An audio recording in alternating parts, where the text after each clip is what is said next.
Assalamualaikum warahmatullahi wabarakatuh. Selamat pagi dan salam sejahtera bagi kita semua. Perkenalkan, saya Rudi dari LSK Teknisi Akuntansi BON 09 yang pada kesempatan kali ini akan mempresentasikan tugas sebagai BIMTEK Master Penguji tahun 2025 tahap pertama dengan judul Etika Penguji Menjaga Integritas dan Objektivitas dalam Pelaksanaan Uji Kompetensi. Secara sederhana, etika adalah sistem prinsip moral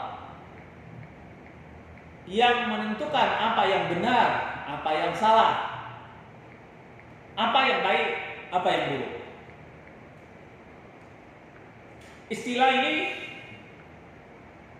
berasal dari bahasa Yunani, yaitu ethos, yang berarti adat, kebiasaan, atau karakter.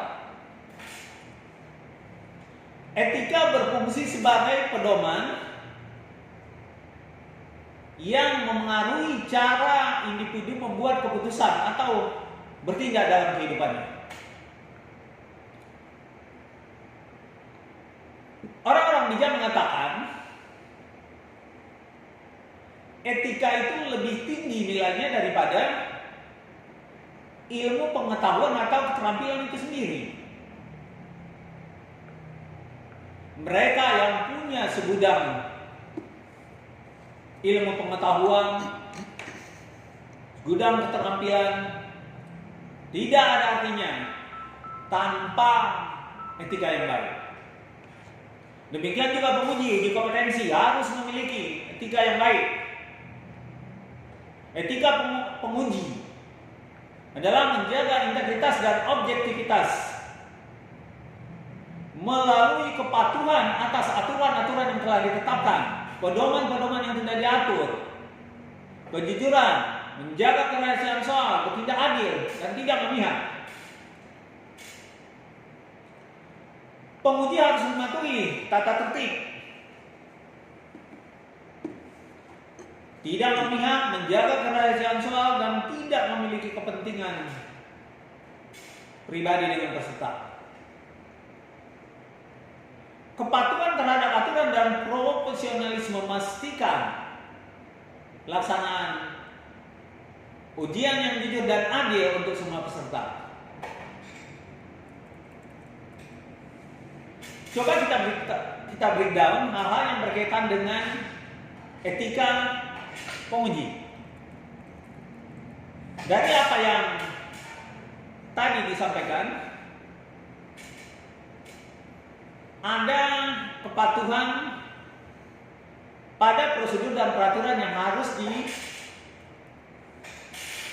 ditaati oleh seorang penguji. Seorang penguji harus mematuhi pedoman operasional standar yang berlaku, harus mengikuti pedoman dalam melaksanakan pekerjaannya, mutlak harus dilakukan, konsisten dilaksanakan selama pelaksanaan ujian berlangsung. Tentunya dengan melakukan persiapan-persiapan yang matang, menjalin komunikasi yang baik dengan seluruh panitia yang bertugas ataupun tempat uji kompetensi dilaksanakan. Dan tentunya hal yang terpenting adalah penguji harus datang tepat waktu, jangan sampai terlambat, hadir jauh sebelum uji kompetensi itu dilaksanakan agar bisa mempersiapkan sesuatu yang harus dipersiapkan dalam pelaksanaan uji kompetensi itu sendiri. Selanjutnya, untuk menjaga integritas dan kejujuran, itu kita harus tegakkan. Benar itu kejujuran, harus kita tegakkan secara benar-benar kejujuran. Kita cegah kecurangan, misalnya hal-hal berkaitan dengan nyontek, penggunaan joki, ya, semua harus kita hindari. Kalaupun kita menemukan hal-hal yang demikian, harus kita tindak tegas sebagai penguji. Laporkan hal-hal ini kepada petugas. Jangan dibiarkan, jangan kita ikut terlibat dalam kegiatan melakukan kecurangan-kecurangan tersebut. Kita harus jauhkan dari sifat itu, khususnya para penguji. Hal lain yang terpenting dalam menjaga integritas dan kejujuran, misalnya menjaga kerahasiaan soal, itu juga bagian daripada integritas dan kejujuran. Kita harus hindari konflik kepentingan, khususnya kepentingan pribadi. Jangan karena pesertanya adalah ada hubungan famili dengan kita, atau pesertanya adalah saudara kita, adik kita, tetangga kita melakukan kecurangan-kecurangan. Itu harus kita hindarkan. Ya, jangan sampai kita lakukan. Kalau sempat kita laksanakan, rusaklah marwah daripada uji kompetensi itu sendiri. Kalau misalnya kejujuran nggak ditegakkan, hasilnya pun tidak akan bagus. Kita misalnya mengangkat misalnya nilai daripada seorang peserta didik itu karena dia saudara kita atau mempunyai hubungan pemilih dengan kita, yang pada akhirnya kita luluskan. Dan begitu dia bekerja di tempat kerja, dia tidak bisa melakukan apa-apa. Tentunya stakeholder itu atau perusahaan itu akan kecewa dengan kita. Pas dilihat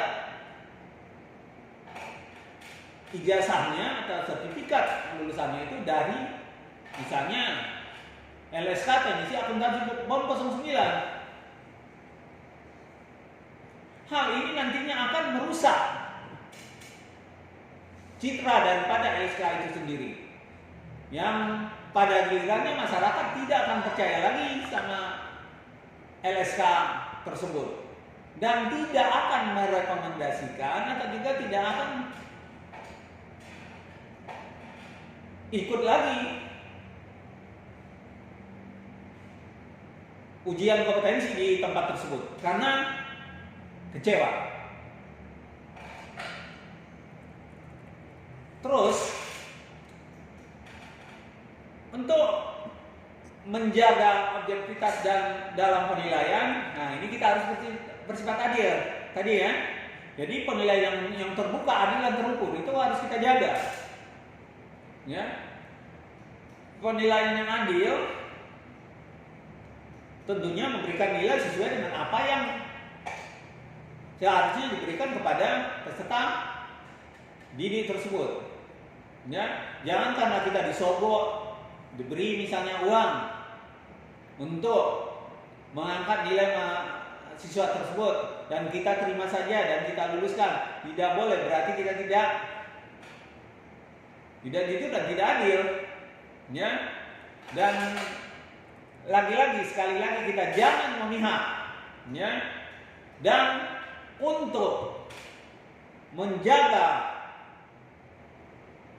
marwah daripada uji kompetensi itu, di akhir atau setiap pelaksanaan kegiatan kita harus adakan misalnya umpan balik yang sifatnya konstruktif atas apa yang telah kita laksanakan selama kegiatan uji kompetensi itu berlangsung.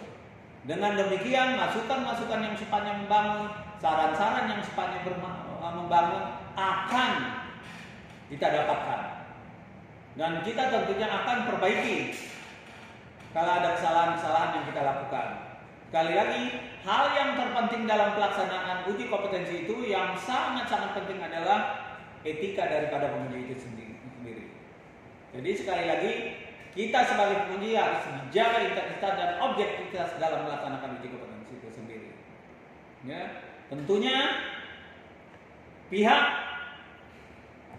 LSK juga harus memberikan tindakan yang tegas kepada penguji-penguji yang tidak memiliki integritas ataupun objektivitas dalam uji kompetensi itu harus ditindak tegas, ya. Dan kalau perlu tidak boleh lagi melaksanakan pengujian sebagai penguji dalam uji kompetensi. Dan kalau perlu sertifikatnya juga ditarik, ya. Dan dinyatakan tidak berlaku lagi karena dia melakukan kecurangan-kecurangan atas pelaksanaan uji kompetensi itu sendiri. Sekian, wabillahi taufiq wal hidayah. Assalamualaikum warahmatullahi wabarakatuh. Salam kompeten.